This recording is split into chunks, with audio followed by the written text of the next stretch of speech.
Bon, la situation du secteur des assurances, elle est très compliquée et très complexe. Et la meilleure preuve, c'est que le secteur des assurances en Algérie n'arrive pas à augmenter sa part dans le PIB qui est considéré comme l'une des plus faibles au monde, avec 0,72% depuis presque une quinzaine d'années. On n'arrive pas à casser ce plafond de verre du 1%, alors que dans des pays qui ont les mêmes caractéristiques que notre pays, où nous avons un meilleur potentiel en termes de PIB, en termes de population, en termes de potentiel économique et social. Ils font 5, 6, 7, 8 fois plus que nous. Et ce qui est anormal parce que si on considère qu'aujourd'hui, l'Algérie, en termes de production, en termes de dollars ou de densité d'assurance, nous faisons 3 fois moins que la Tunisie, par exemple, notre voisin, ou sur les pays arabes, nous sommes à un taux de pénétration de 1,5%. Sur le pays africain, nous sommes à 3%. Sur le monde, on est à 7%. Le 1/10 des performances internationales. L'Algérie était un pays, dans les années 90, c'était le premier pays arabe. Aujourd'hui, je crois que nous sommes à la 7e place. Et nous sommes loin des premiers aujourd'hui. Et tout ça, pourquoi? Parce qu'il y a deux facteurs. Il y a deux facteurs, à mon avis. L'absence des réformes du secteur ou la lenteur des réformes. Ça fait la dernière loi qui a été adoptée il y a 16 ans, c'est la loi 06-02, donc il y a 16 ans. Il y a beaucoup d'incohérences.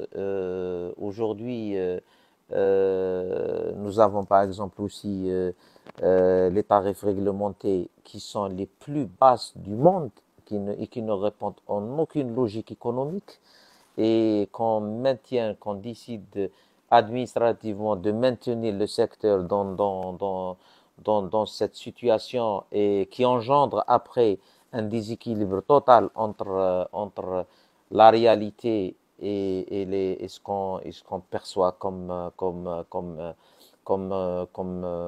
prime. Donc aujourd'hui, vous savez, le secteur des assurances, aujourd'hui, il vit un marasme total. C'est peut-être le mot, il est fort. Concurrence déloyale, dumping, fuite en avant, certains bilans qui ne reflètent pas la réalité, et aussi des dossiers. Maintenant, on parle de des dizaines, de centaines de milliers de dossiers sinistres non réglés, les stocks sinistres qui augmentent. Parce que l'équation, elle est simple. Vous vendez pas au bon prix, vous ne pouvez pas tenir vos engagements. Donc, la discrimination aussi, qui est une réalité entre le secteur privé et le secteur public, nous le vivons. Après, bien sûr, il y a une régulation qui essaie de faire des choses, mais je pense que peut-être nous avons besoin de plus pour essayer de sauver notre secteur. Parce que je dirais, comme je l'ai dit, je l'assume, nous sommes en train nous sommes dans un engrenage fatal et nous dirigeons directement à une situation catastrophique pour suite à certaines plaintes officielles qui ont été, elle a été saisie par certaines compagnies, dont Allianz Assurance, sur ce qui s'est passé la fin de l'année 2022, la période de renouvellement, où nous avons constaté qu'on a perdu 90% de nos soumissions parce que nous avons tenté de respecter l'accord multilatéral. Les collègues, beaucoup de collègues n'ont pas joué le jeu. Il y a certains qui essaient de jouer le jeu. Et il y a d'autres, mais parce qu'il n'y a pas assez de sanctions, il n'y a pas assez de sévérité, il n'y a pas assez de rigueur de la part de la régulation contre ces contrevenants. Et ça dure chaque année. C'est pour ça qu'on a demandé officiellement l'intervention de la régulation. On a déposé un courrier auprès du président de l'UAR et auprès du président de la commission. Il y a eu ce premier rappel à l'ordre. Maintenant, nous attendons les actes. Étant donné qu'aujourd'hui, l'année 2022 s'est achevée, la période des renouvellements s'est achevée. Nous avons perdu 90% de nos soumissions. Nous assumons. C'est pas grave. Nous avons perdu des soumissions pour d'autres raisons aussi, notamment la discrimination,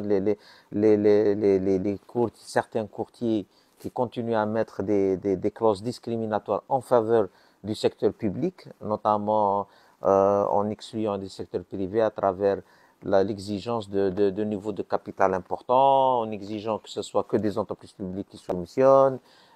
Et c'est pour ça, l'une des caractéristiques du marché ces dernières années, c'est le recul du secteur privé et l'augmentation de la part du secteur public. Mais si nous regardons un petit peu dans le détail l'augmentation ou la croissance, parce que maintenant, oui, on dit oui, on a eu 5% de croissance dans le secteur des assurances en 2022, ce qui est prévu. Mais si on regarde dans le détail, la croissance, elle est due beaucoup plus au secteur oil and gas, c'est-à-dire le secteur énergie. Pourquoi? Parce que le secteur énergie, il est soumis à la réassurance internationale. Et les réassureurs internationaux ne font pas de dumping. Ils répercutent le coût de la réassurance et c'est pour ça qu'on voit que le plus gros de la croissance, il est tiré par l'international. Nous avons le tarif RC automobile qui sont obligatoires, c'est les plus bas au monde. Vous pouvez assurer un véhicule même s'il coûte, je ne sais pas combien de milliards, vous pouvez l'assurer à moins de 4000 dinars pour une année. Alors que si on regarde aujourd'hui la moyenne de la RC automobile en Algérie, pour le même véhicule, elle est de 2000 dinars en Algérie, elle est de 20 000 dinars en Tunisie. Et elle est à 30 000 dinars ailleurs.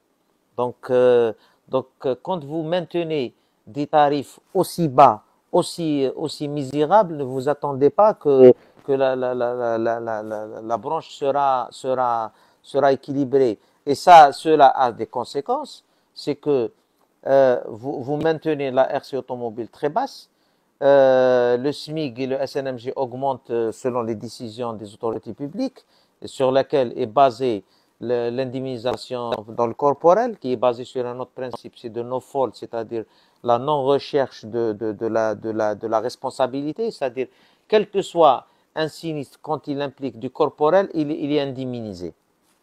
Donc, ceci nous ramène sur un autre problème. Le pays de la pièce de rechange augmente d'année en année, l'inflation ces dernières années, la valeur du dinar, ça impacte directement.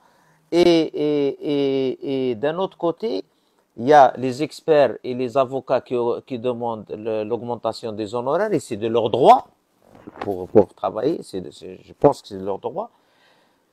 Et les compagnies se retrouvent les mains liées parce qu'elles ne peuvent pas agir sur les tarifs, parce que la tutelle ne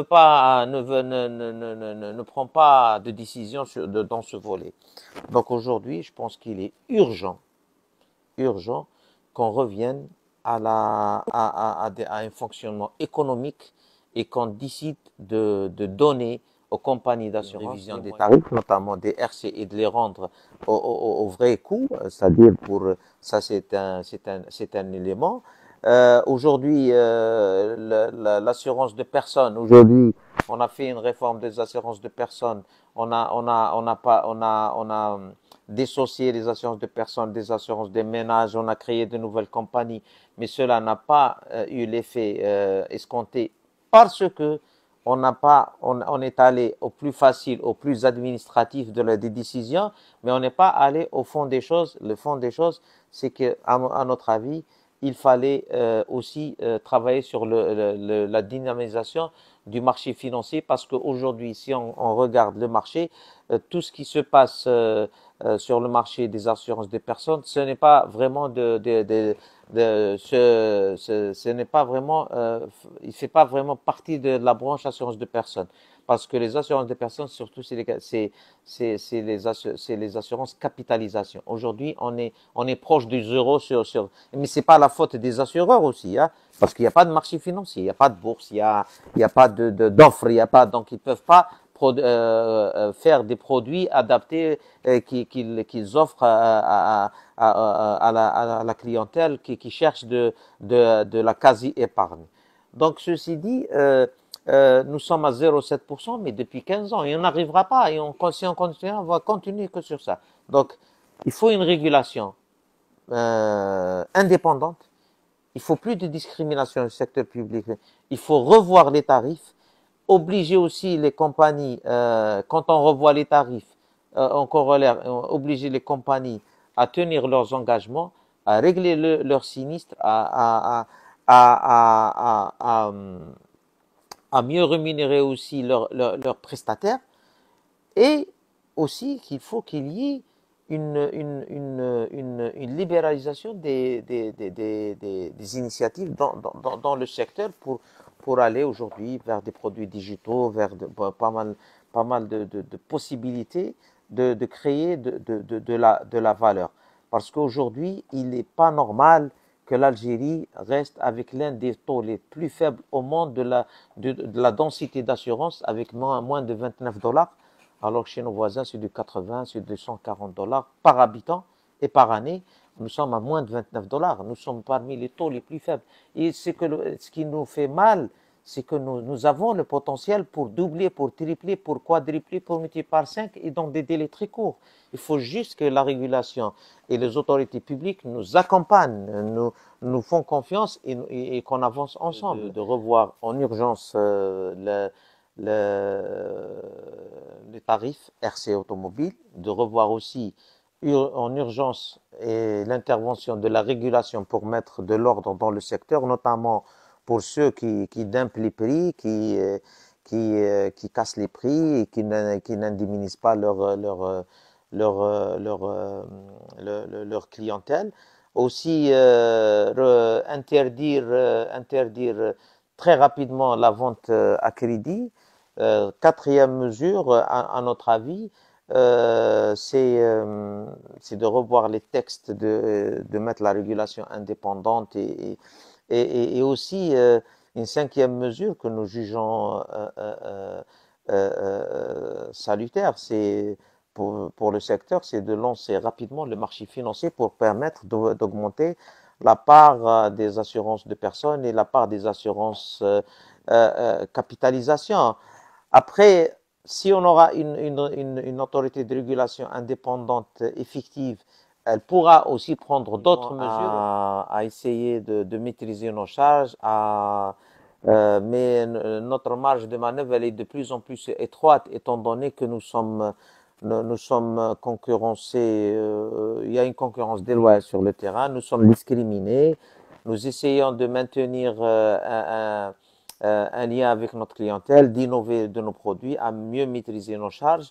Mais on a peur que cela ne durera pas parce que, vous savez, nous avons déjà, comment on dirait, raclé les fonds de tiroir. Nous avons essayé d'optimiser nos sinistres, notre clientèle.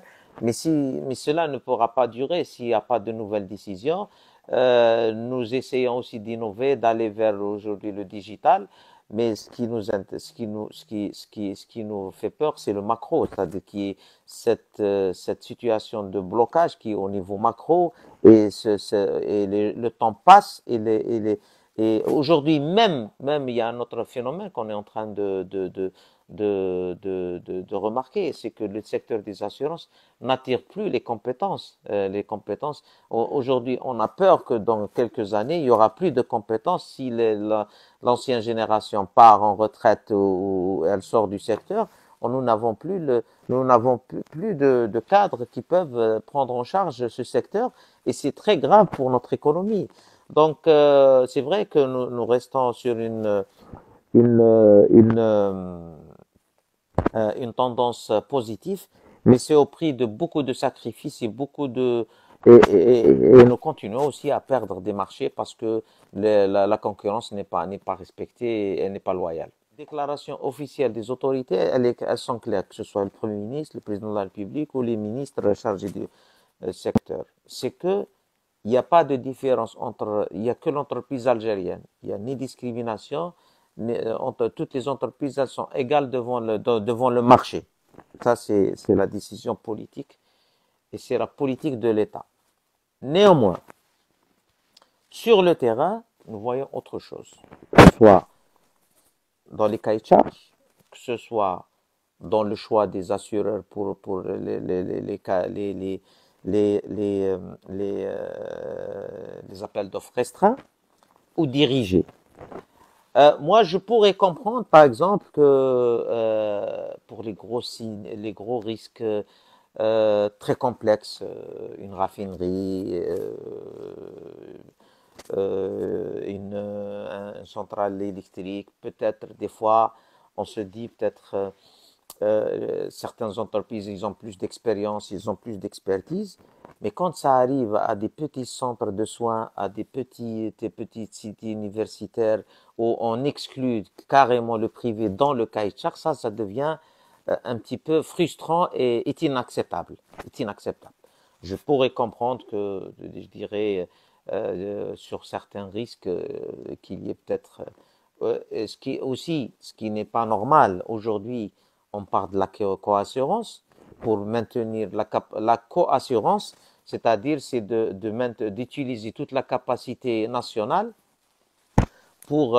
avant d'aller chercher la réassurance à l'international. Aujourd'hui, la coassurance, elle est sur certains projets, elle est publique. On ne sollicite jamais le secteur privé pour participer, pour un petit peu utiliser la capacité nationale et après aller à l'international. Je pense que nous devons continuer sur le chemin des réformes et de la libération des initiatives et aussi aujourd'hui, si on regarde la dynamique globale, le secteur privé il participe à une très grande part dans la dynamique économique. Et ce que nous souhaitons, c'est que le secteur privé soit considéré aussi comme un acteur important et qu'il ait aussi les mêmes considérations que le secteur public dans l'accès au marché, parce que des fois on a l'impression que sur certains articles il y a quelques avantages qui sont donnés au secteur public, mais le secteur privé, ceux qui sont reconnus dans leur branche, peuvent aussi participer, ils peuvent aussi donner une impulsion à l'économie nationale, surtout qu'on a aujourd'hui une orientation vers l'export, diversification hors hydrocarbures, création d'emplois, création de richesses. Donc, tout ça doit faire partie d'une dynamique globale qui a commencé à se mettre en place. J'espère que ça va s'accélérer en 2023 et 2024.